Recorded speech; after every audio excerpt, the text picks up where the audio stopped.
Assalamualaikum warahmatullahi wabarakatuh. Perkenalkan, nama saya Danang Risvantoko, absen 9 kelas 10 otomotif 1.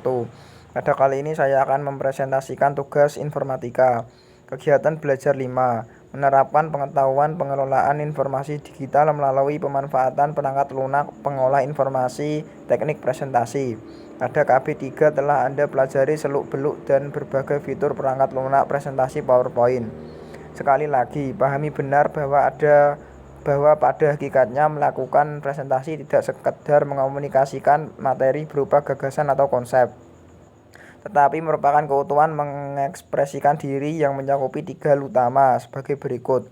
1. Penguasaan materi. 2. Paparan yang menarik. 3. Gairah dan semangat penyaji. Tujuan pembelajaran. 1. Menentukan struktur materi dan desain tayangan atau slide. 2. Membuat tayangan. 3. Mempresentasikan dengan menarik, bergairah, dan tepat sasaran. B. Uraian materi.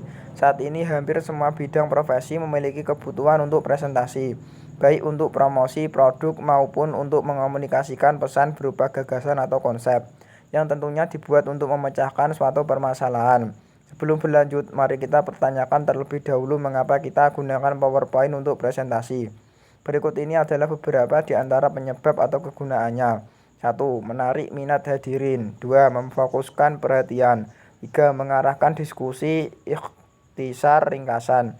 4. Mendukung pesan, gagasan, konsep yang sedang disampaikan. 1. Menyiapkan bahan paparan. Untuk menyiapkan sebuah presentasi yang baik, berikut ini akan kita bahas langkah demi langkah menyiapkan bahan paparan. A. Tentukan tujuan. B. Kenali khalayak yang akan hadir. C. Tentukan materi yang akan Anda sampaikan. D. Susun desain struktur tayangan atau slide. 1. Acuan. Meskipun desain atau struktur tayangan ditentukan secara empiris, ada 5 faktor yang selalu harus dijadikan patokan. 1. Keterbacaan. 2. Keserasian, keindahan atau estetika. 3. Menarik. 4. Fokus. Dan 5. Kemanfaatan. 2. Jenis dan ukuran huruf atau font. Pada dasarnya dalam dunia tipografi, disiplin ilmu yang khusus mempelajari seluk-beluk font, ada 3 jenis font, yaitu font serif, font sans serif atau sans serif, dan variasi di antara keduanya. Hal lain yang perlu Anda perhatikan adalah ukuran font. Tidak ada aturan baku yang menentukan ukuran font yang harus digunakan dalam tayangan. Untuk font judul biasanya digunakan font 3648, subjudul font 28-32, sedangkan font teks 24-28. 3. Tata letak atau layout.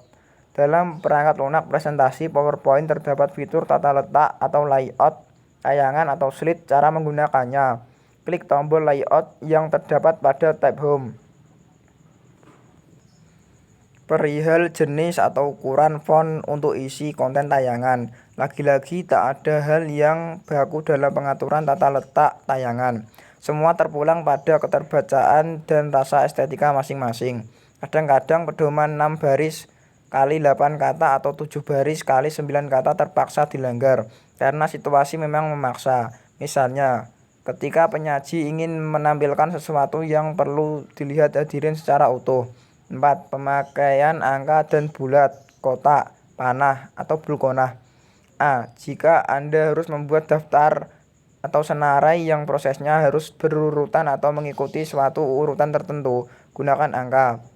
B. Jika Anda harus membuat daftar atau senarai yang prosesnya tidak harus berurutan atau mengikuti suatu urutan tertentu, tanpa prioritas atau hierarki, gunakan bulkonah. 5. Warna. Untuk memperoleh hasil tampilan yang optimal, gunakan warna yang kontras, yaitu warna terang di atas warna gelap atau warna gelap di atas warna terang. 2. Teknik penyampaian. Peserta atau hadirin tentunya telah meluangkan waktu, biaya, dan juga tenaga untuk menghadiri atau mendengarkan presentasi yang ingin disampaikan. Apabila penyaji membawakan presentasinya tidak menarik, tentu saja hal ini akan membuat hadirin merasa bosan dan kecewa. Rencanakan kerangka atau garis besar presentasi. Perencanaan adalah langkah pertama ketika Anda akan melakukan sesuatu. Setelah siap dengan bahan informasi dan bahan paparan yang akan Anda paparkan atau presentasikan, Tiba saatnya Anda membuat rencana, kerangka, atau garis besar pemaparan yang akan Anda lakukan. Pembukaan 1. Menyapa, perkenalan. 2. Topik selayang pandang. 3. Guide perhatian, topik utama, isi presentasi. Penutup 1. Kesimpulan. 2. Ucapan terima kasih. 3. Penyemangat. Faktor-faktor ini saling mempengaruhi. Cara pembicara menyampaikan kurang menarik atau penyusunan tayangan atau slide tidak efektif akan membuat mendengar cepat jenuh sehingga mempengaruhi pemahaman terhadap pesan yang disampaikan. Presentasi dikatakan berhasil jika dapat memberikan inspirasi dan mengajak pendengar menerima, memahami, serta tergerak untuk melakukan hal-hal yang terkandung dalam pesan yang disampaikan. B. Orientasi pada hadirin. Posisikanlah diri kita sebagai hadirin atau pendengar. Gunakan bahasa yang baik. Sapalah terlebih dahulu hadirin sebelum mulai memberikan penjelasan. Kenalilah suasana dan situasi tempat presentasi. C. Perlengkapan. Pastikan semua peralatan yang akan dipakai selama jalannya presentasi telah siap. D. Penampilan. Jagalah penampilan Anda. Gunakan pakaian yang sesuai dengan karakter hadirin dan situasi pertemuan.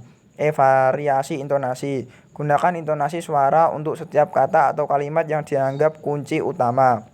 F. Ekspresi. Presentasi dengan mimik wajah yang datar tidak akan membuat hadirin merasa nyaman.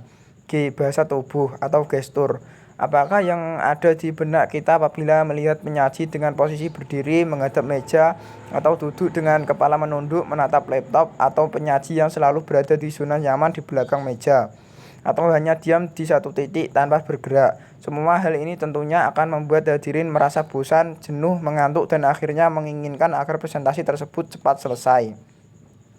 H. Gairah atau passion. Hanya paling penting ketika melakukan presentasi adalah gairah atau passion. Presentasi yang dibawakan dengan penuh gairah akan mempengaruhi hadirin sehingga mereka dapat merasakan semangat yang didapat. Wassalamualaikum warahmatullahi wabarakatuh.